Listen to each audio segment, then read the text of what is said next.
আসসালামু আলাইকুম ওয়া রাহমাতুল্লাহি ওয়া বারাকাতুহু। আউযু বিল্লাহি মিনাশ শাইতানির রাজিম। বিসমিল্লাহির রহমানির রহিম। আজ আমি আপনাদের সাথে মুহাম্মদ সাল্লাল্লাহু আলাইহি ওয়াসাল্লামের প্রতি আমাদের করণীয় কি এই প্রসঙ্গে আলোচনা করব। শুরুতেই জেনে নেওয়া যাক যে আমাদের কাছে ইসলাম পৌঁছানোর জন্য মুহাম্মদ সাল্লাল্লাহু আলাইহি ওয়াসাল্লামকে কত কষ্ট করে সহ্য করতে হয়েছে।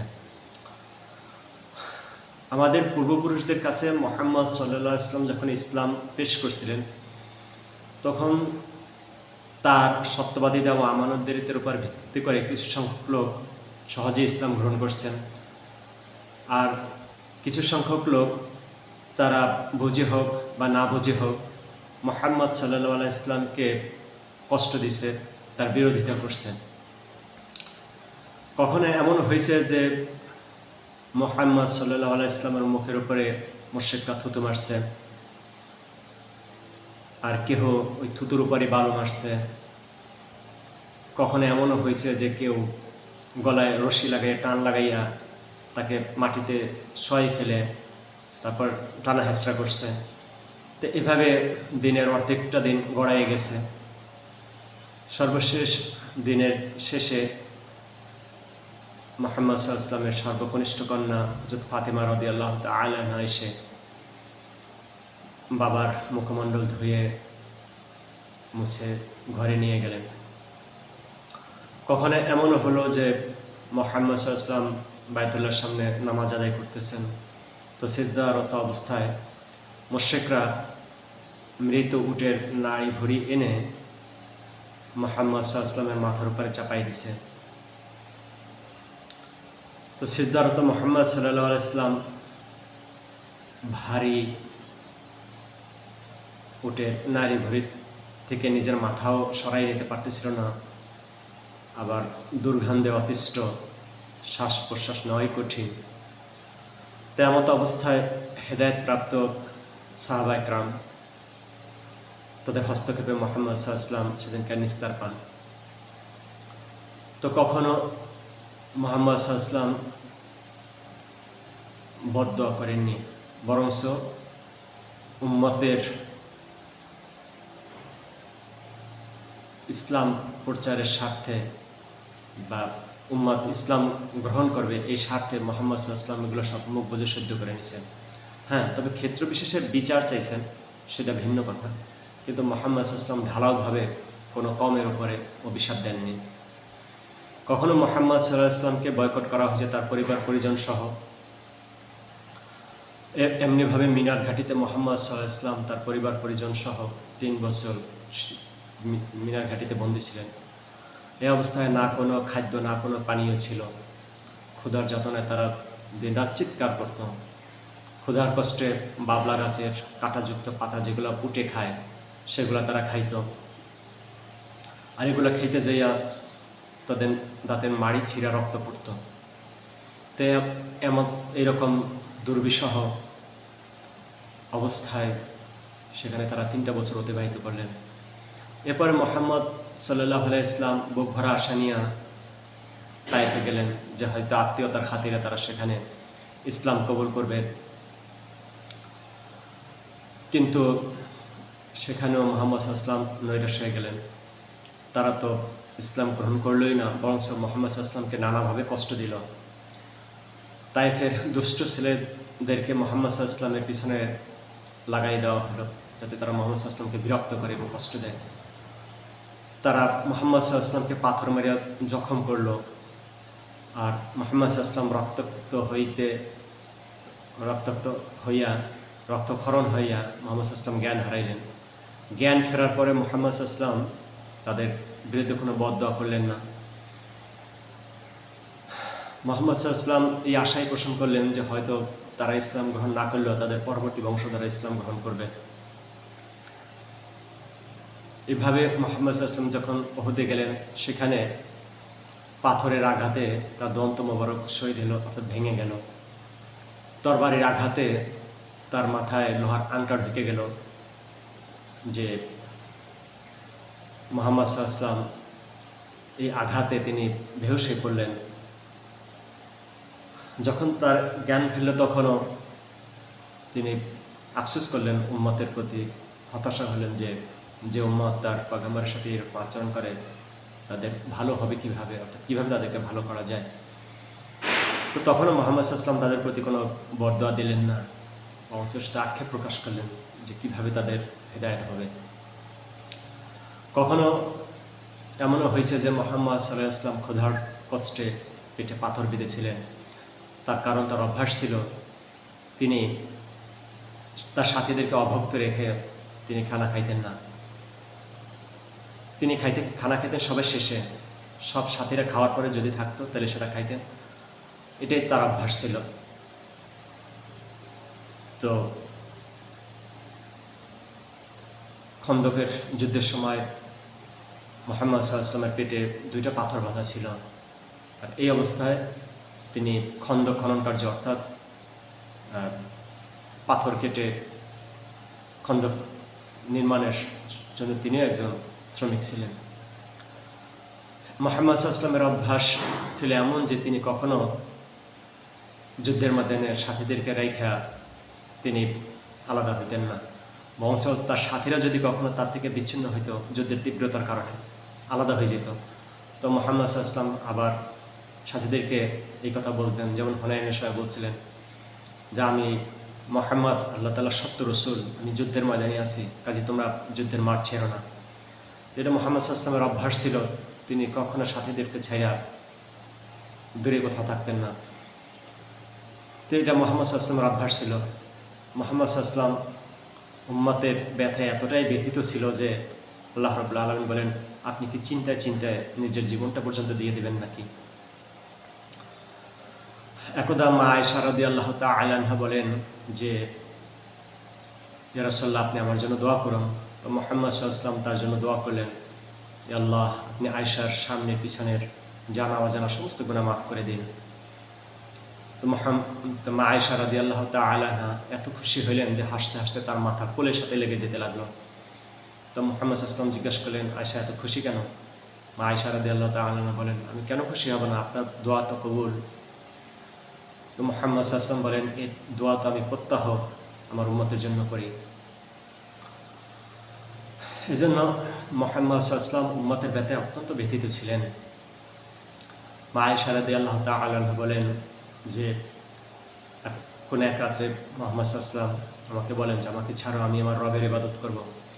এ বলে তিনি নামাজে দাঁড়াইলেন, আর নামাজের ভিতরে সে কান্না করতে শুরু করলেন।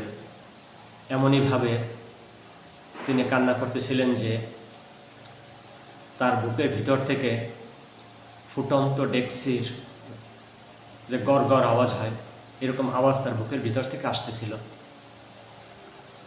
রুকুর ভিতরে এমনিভাবে কানলেন, সিজদার ভিতরে এমনিভাবে কানলেন। কান্না করতে করতে তার দাড়ি, বুক চোখের পানিতে ভিজে গেল। অবশেষে আল্লাহ রাব্বুল আলামিন হযরত জিবরাইল ইসলামকে পাঠাইলেন মুহাম্মদ সাল্লাল্লাহু আলাইহি ওয়াসাল্লামকে সান্ত্বনা দেওয়ার জন্য, যে বিচারের দিবসে আপনার উম্মতের ব্যাপারে আপনাকে শান্ত করা হবে। মুহাম্মদ সাল্লাল্লাহু আলাইহি ওয়াসাল্লাম বলেন, আমি ওই পর্যন্ত শান্ত হব না যতক্ষণ পর্যন্ত আমার একটা উম্মতও জাহান্নামে থাকবে। আর মুহাম্মদ সাল্লাল্লাহু আলাইহি ওয়াসাল্লাম বলেন, আমার সুপারিশে সে সবচেয়ে বেশি উপযুক্ত হবে যে ব্যক্তি লা ইলাহা ইল্লাল্লাহ মুহাম্মাদুর রাসূলুল্লাহ এই কালেমার সাক্ষ্য দিবেন। এজন্য মুহাম্মদ সাল্লাল্লাহু আলাইহি ওয়াসাল্লাম উম্মতের প্রতি কতটা ব্যথিত ছিলেন, কতটা দরদি ছিলেন আমরা সবাই জানি। মুহাম্মদ সাল্লাল্লাহু আলাইহি ওয়াসাল্লাম সাহাবা কিরামদেরকে বিভিন্ন দেশে পাঠাইতেন ইসলাম প্রচার করার জন্য, তার থেকে আমরা আজকে ইসলাম পাইছি। এজন্য মুহাম্মদ সাল্লাল্লাহু আলাইহি ওয়াসাল্লামের প্রতি কৃতজ্ঞতা জ্ঞাপন করা আমাদের জন্য সবার জন্য জরুরি। আল্লাহ রাব্বুল আলামিন বলেন, ইয়া আইয়ুহাল্লাযীনা আমানু সাল্লু আলাইহি ওয়া সাল্লিমু তাসলিমা। হে ইমানদারগণ, তোমরা মুহাম্মদ সাল্লাল্লাহু আলাইহি ওয়াসাল্লামের প্রতি সালাম প্রেরণ করো। এজন্য আমাদের সকলের উচিত মুহাম্মদ সাল্লাল্লাহু আলাইহি ওয়াসাল্লামের প্রতি দুরূদ ও সালাম প্রেরণ করা। মুহাম্মদ সাল্লাল্লাহু আলাইহি ওয়াসাল্লাম বলেন, যে ব্যক্তি আমার উপরে একবার দুরূদ পড়বে আল্লাহ রাব্বুল আলামিন তার উপরে 10টা রহমত নাজিল করবেন। কোন এক সময় জিবরাইল ইসলাম আল্লাহর পক্ষ থেকে এই পয়গাম নিয়ে আসলেন মুহাম্মদ সাল্লাল্লাহু আলাইহি ওয়াসাল্লামের কাছে যে যার সম্মুখে আপনার নাম উচ্চারণ করা হয়েছে কিন্তু সে আপনার উপরে দূরত বলল না, সে ধ্বংস হোক। মুহাম্মদ আসলাম বলেন আমিন। এটা কোনো বদদুয়া ছিল না, বংশ এটা ছিল একটা ধমক বা সতর্ক বার্তা যে মুহাম্মদ আসলাম আমাদের জন্য এত কিছু করল, তার প্রতি আমরা কেন কৃতজ্ঞ হব না, কেন তার প্রতি আমরা দূরত প্রেরণ করবো না, সালাম প্রেরণ করব না। আমাদের অবশ্যই উচিত আমরা যেন মুহাম্মদ আসলামের প্রতি দূরত প্রেরণ করি। এজন্য আল্লাহ রাব্বুল আলামিন বলেন যে মুহাম্মদ সাল্লাল্লাহু আলাইহি ওয়াসাল্লামের জীবনেই রয়েছে তোমাদের জন্য সর্বোত্তম আদর্শ। মুহাম্মদ সাল্লাল্লাহু আলাইহি ওয়াসাল্লামের জীবনে আমাদের সামনে আইকন বা মডেল। লাকাদ কানা লাকুম রাসূলুল্লাহি ফি উসওয়াতুল হাসানাহ। মুহাম্মদ সাল্লাল্লাহু আলাইহি ওয়াসাল্লামের জীবনে আমাদের জন্য সর্বোত্তম নমুনা। মুহাম্মদ সাল্লাল্লাহু আলাইহি ওয়াসাল্লাম এর অনুকরণ করা, অনুসরণ করা প্রত্যেকটা উম্মতের জন্য জরুরি। মুহাম্মদ সাল্লাল্লাহু আলাইহি ওয়াসাল্লামের সবচেয়ে বড় সুন্নাত ছিল মানুষকে আল্লাহ তাআলার দিকে আহ্বান করা। এটা মুহাম্মদ সাল্লাল্লাহু আলাইহি ওয়াসাল্লামের সবচেয়ে বড় কাজ, সবচেয়ে বড় দায়িত্ব ছিল। আল্লাহ রাব্বুল আলামিন বলেন কুল হাযিহি সাবিলি আদউ ইলাল্লাহ আলা বাসিরাতিন আনা ওয়া মান ইত্তাবানি ওয়া সুবহানাল্লাহি ওয়া মা আনা মিনাল মুশরিকিন। হে নবী, আপনি বলুন মানুষকে আহ্বান করা এটাই আমার কাজ, এটাই আমার পথ। আমি বুঝে শুনে মানুষকে আহ্বান করে থাকি। আমার যে অনুসরণ করবে তাদেরও একই কাজ। নিশ্চয়ই আমি মুশরিকদের অন্তর্ভুক্ত নহি। আল্লাহ রাব্বুল আলামিন অন্যত্র বলেন যে কুনতুম খায়রা উম্মাতি উখরিজাত লিন-নাস তা'মুরুনা বিল মা'রুফ ওয়া তানহাউনা 'আনিল মুনকার ওয়া তু'মিনুনা বিল্লাহ। তোমরাই শ্রেষ্ঠ উম্মত, মানুষের কল্যাণের জন্য তোমাদিগকে বের করা হয়েছে। তোমাদের শ্রেষ্ঠত্বের কারণেই যে তোমরা সৎ কাজের আদেশ করে থাকো এবং অসৎ কাজের নিষেধ করে থাকো এবং আল্লাহর উপরে ঈমান আনয়ন করে থাকো। নবী রাসূল আর আসবেন না কিয়ামত পর্যন্ত। এই ইসলাম প্রচারের দায়িত্ব প্রত্যেকটা উম্মতের। যার যতটুকু জানা আছে তার উপরে ততটুকু পৌঁছানোর দায়িত্ব। যে ব্যক্তি আল্লাহ এবং তার রাসূলের পক্ষ থেকে একটি কথা জানবে, তাদের চাই একটা কলেমাই হোক, তো এই কালিমাটাকে পৌঁছানোই তার দায়িত্ব। যে আরও বেশি জানবে সে আরও বেশি পৌঁছে দেয়, এটা তার প্রতি দায়িত্ব। আর যে যত বেশি দায়িত্ববান হবে তার পুরস্কার আল্লাহ রাব্বুল আলামিনের কাছে তত বেশি হবে। এরপরে মুহাম্মদ সাল্লাল্লাহু আলাইহি ওয়াসাল্লামের মহব্বত অন্তরে ধারণ করা। হযরত ওমর রাদিয়াল্লাহু তাআলা আনহু বলেন, ইয়া রাসূলুল্লাহ, আমি আপনাকে মহব্বত করি আমার সম্পদের চেয়ে বেশি। মুহাম্মদ সাল্লাল্লাহু আলাইহি ওয়াসাল্লাম বলেন, পরিপূর্ণ নয়। এবারে হযরত ওমর রাদিয়াল্লাহু আনহু বলেন, আমি আপনাকে মহব্বত করি আমার সমস্ত আওলাদের চেয়ে বেশি। মুহাম্মদ সাল্লাল্লাহু আলাইহি ওয়াসাল্লাম বলেন, পরিপূর্ণ নয়। হযরত ওমর রাদিয়াল্লাহু আনহু বলেন, আমি আপনাকে মহব্বত করি আমার নিজের জীবনের চেয়ে বেশি। মুহাম্মদ সাল্লাল্লাহু আলাইহি ওয়াসাল্লাম বলেন, হ্যাঁ, এবার পরিপূর্ণ, অর্থাৎ তুমি পরিপূর্ণ ঈমান আনলে, অর্থাৎ পরিপূর্ণ বুঝ ধারণ করলে। সাহাবা একরাম নিজেদের জীবন দিয়ে দেখাই দিয়েছে যে কীভাবে নিজের জীবনের চেয়ে মুহাম্মদ সাল্লাল্লাহু আলাইহি ওয়াসাল্লামের জীবনকে বেশি ভালোবাসতে হয়। হযরত তালহা রাদিয়াল্লাহু আনহু উহুদের যুদ্ধে নিজের শরীরকে মুহাম্মদ সাল্লাল্লাহু আলাইহি ওয়াসাল্লামের জন্য ঢাল করে দাঁড়াইছেন। যুদ্ধের পরে দেখা গেল তার শরীর থেকে, তার শরীরের সম্মুখভাগে প্রায় ৮০টিরও বেশি তীর বর্ষার আঘাত রয়েছে। তো তারা দেখাই দিয়েছে যে তারা কিভাবে নিজেদের জীবন দিয়ে মুহাম্মদ সাল্লাল্লাহু আলাইহি ওয়াসাল্লামকে হেফাজত করছে। এই জন্য হযরত তালহা রাদিয়াল্লাহু আনহুকে বলা হয় ভূপৃষ্ঠে চলাফেরাকারী শহীদ। এই জন্য মুহাম্মদ সাল্লাল্লাহু আলাইহি ওয়াসাল্লামকে নিজেদের জীবনের চেয়ে বেশি মহব্বত করা, নিজেদের জীবনের চেয়ে বেশি ভালোবাসা। আজ মুহাম্মদ সাল্লাল্লাহু আলাইহি ওয়াসাল্লাম আমাদের মাঝে নেই, কিন্তু মুহাম্মদ সাল্লাল্লাহু আলাইহি ওয়াসাল্লামের সুন্নাত আমাদের মাঝে আছে। এই জন্য আমরা যদি মুহাম্মদ সাল্লাল্লাহু আলাইহি ওয়াসাল্লামের সুন্নাতকে মহব্বত করি, সেটা মুহাম্মদ সাল্লাল্লাহু আলাইহি ওয়াসাল্লামকেই মহব্বত করা হবে। আল্লাহ রাব্বুল আলামিন বলেন যে কুল ইন কুনতুম তুহিব্বুনাল্লাহ ফাত্তাবিউনি ইউহিব্বুকুমুল্লাহ ওয়া ইয়াগফির লাকুম যুনুবাকুম আল্লাহু গফুরুর রহিম। যদি তোমরা আল্লাহ তাআলাকে ভালোবাসতে চাও তাহলে মুহাম্মদ সাল্লাল্লাহু আলাইহি ওয়াসাল্লামকে ভালোবাসো, তাতে আল্লাহ রাব্বুল আলামিন তোমাদের গুনাহসমূহকে মাফ করে দিবেন। তো অন্যত্র মুহাম্মদ সাল্লাল্লাহু আলাইহি ওয়াসাল্লাম বলেন, মান আহাব্বা সুন্নতি ফাকাদ আহাব্বানি ওয়া মান আহাব্বানি কানা মা'i ফিল জান্নাহ। যে ব্যক্তি আমার সুন্নাতকে মহব্বত করলো সে যেন আমাকে মহব্বত করলো, আর যে আমাকে মহব্বত করলো সে জান্নাতে আমার সাথী হবে। তো এই জন্য মুহাম্মদ সাল্লাল্লাহু আলাইহি ওয়াসাল্লামের সুন্নাতকে মহব্বত করা। মুহাম্মদ সাল্লাল্লাহু আলাইহি ইসলাম বলেন, ফিতনা ফাসাদের জামানায় যে ব্যক্তি আমার সুন্নতকে আঁকড়ে থাকবে সে শহীদের সওয়াব পাবে। তো এজন্য মুহাম্মদ সাল্লাল্লাহু আলাইহি ইসলামের সুন্নতকে আঁকড়াই থাকা। মুহাম্মদ সাল্লাল্লাহু আলাইহি ইসলাম বিদায় হজের সময় বলেন, আমি তোমাদের নিকট দুইটা জিনিস রেখে যাচ্ছি, যতদিন তোমরা আঁকড়ে থাকবে ততদিন তোমরা পথভ্রষ্ট হবে না। এক, আল্লাহ তাআলার বাণী আল কোরআন। দুই, মুহাম্মদ সাল্লাল্লাহু আলাইহি ইসলামের সুন্নাত এবং হাদিস। এজন্য মুহাম্মদ সাল্লাল্লাহু আলাইহি ইসলামের শারীরিক অনেক সুন্নাত আছে। এর ভিতরে সবচেয়ে অন্যতম হলো গোফকে ছোট করা, দাড়িকে লম্বা করা। এ ব্যাপারে মুহাম্মদ সাল্লাল্লাহু আলাইহি ইসলাম বলেন, আমার রব আমাকে নির্দেশ দিয়েছেন যেন আমি গোফকে ছোট করি এবং দাড়িকে লম্বা করি। আর যদি কেউ এর ব্যতিক্রম করতো তা আল্লাহ রসুল তার সাথে কথা পর্যন্ত বলতেন না। এছাড়াও মুহাম্মদ সাল্লাল্লাহু আলাইহি ইসলামের আরও অনেক সুন্নাত আছে, যেমন মেসওয়াক করা, হাতে পায়ের নখ কাটা, গুপ্তাঙ্গের লোম পরিষ্কার করা, পানি দ্বারা ইস্তেঞ্জা করা। এরকম আরও অনেক সুন্নাত আছে যেগুলা বিজ্ঞ ওলামাদের কাছ থেকে জেনে নেওয়া চাই, এগুলোর উপর আমল করা। মুহাম্মদ সাল্লাল্লাহু আলাইহি ইসলামের সুন্নতে নিজেকে সাজানো, মুহাম্মদ সাল্লাল্লাহু আলাইহি ইসলামের প্রতি আনুগত্য থাকা, মুহাম্মদ সাল্লাল্লাহু আলাইহি ইসলামের কথা শোনা। আল্লাহ রাব্বুল আলামিন বলেন, ওয়ামা আতাকুমুর রাসূলু ফাখুযুহু ওয়ামা নাহাকুম আনহু ফান্তাহু। রসুল তোমাদেরকে যা দেয় তোমরা তা গ্রহণ করো, রসুল তোমাদেরকে যা থেকে বিরত থাকতে বলে তোমরা তা থেকে বিরত থাকো। এজন্য মুহাম্মদ সাল্লাল্লাহু আলাইহি ইসলামের কথা শোনা এবং মানা আমাদের জন্য অত্যন্ত জরুরি। মুহাম্মদ সাল্লাল্লাহু আলাইহি ইসলাম বলেন, আমার পরে তোমরা আমার হেদায়েতপ্রাপ্ত খোলাফায়ে রাশিদিনদের কথা শুনবে এবং মানবে। অন্যত্র মুহাম্মদ সাল্লাল্লাহু আলাইহি ইসলাম বলেন, যদি তোমার উপরে কালো হাবশী গোলাম, যার মাথা দেখতে শুকনা কিসমিসের মতো অর্থাৎ বিচ্ছিরি দেখায়, তাকেও যদি তোমার উপরে আমির নিযুক্ত করা হয় তুমি তার কথা শুনবে এবং মানবে, যতক্ষণ সে কোরআন হাদিস মোতাবেক তোমাদেরকে পরিচালিত করবে।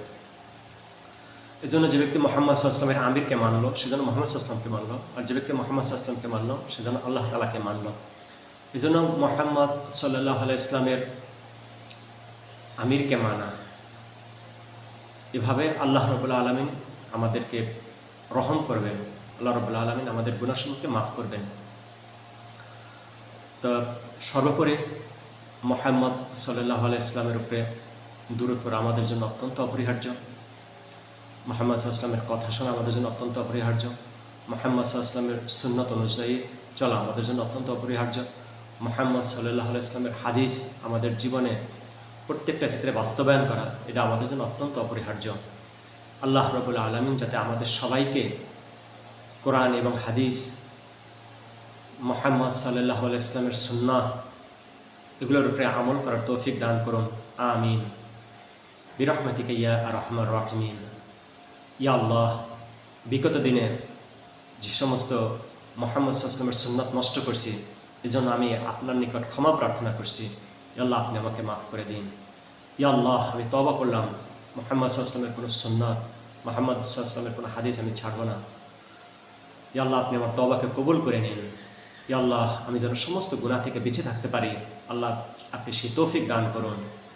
ইয়া আল্লাহ, যে দোয়া আমি আমার নিজের জন্য করলাম, আপনি সেই দোয়াকে প্রত্যেকটা মুসলমানের জন্য কবুল করুন, আমিন।